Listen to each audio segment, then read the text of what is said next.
Hi everyone, it's me, Catherine. Thank you for joining me in another video. So today I am doing a smoky eye look using the Redemption Palette Iconic 3. So let's start by applying primer. I am using the Focus and Fix Eye Primer from Makeup Revolution. This will help your eyeshadow last longer.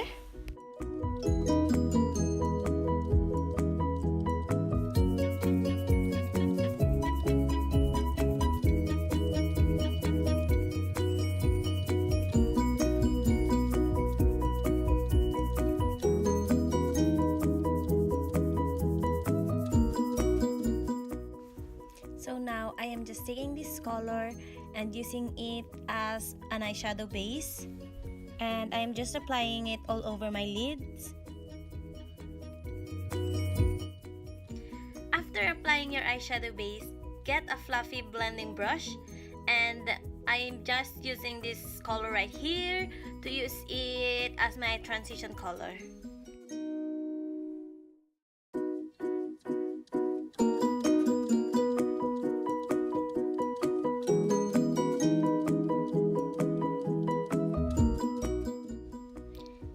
Get a clean blending brush and blend it well.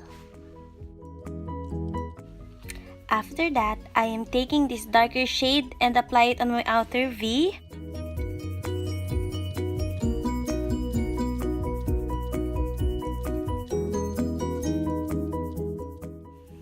Using a clean blending brush, just blend all the eyeshadows together.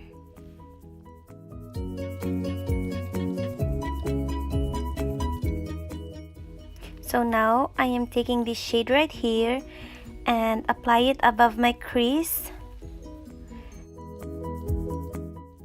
Now I am mixing these two colors right here and apply it with a flat shader brush.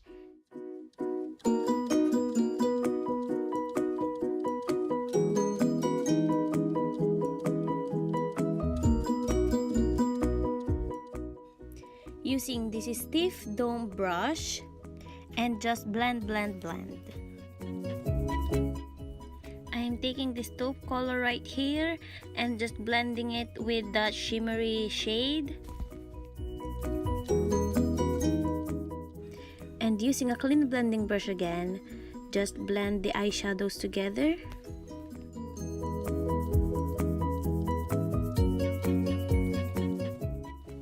Using a blending brush, I'm just taking this light color and apply it on my brow bone.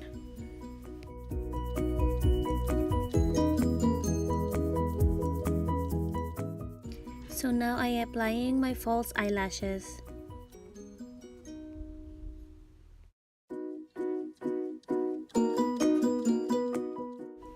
And now, just apply your favorite mascara to blend the natural lashes and the falsies together.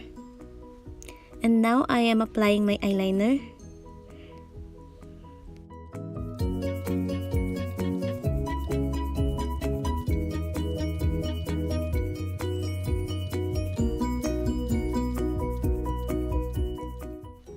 So this is the finished look.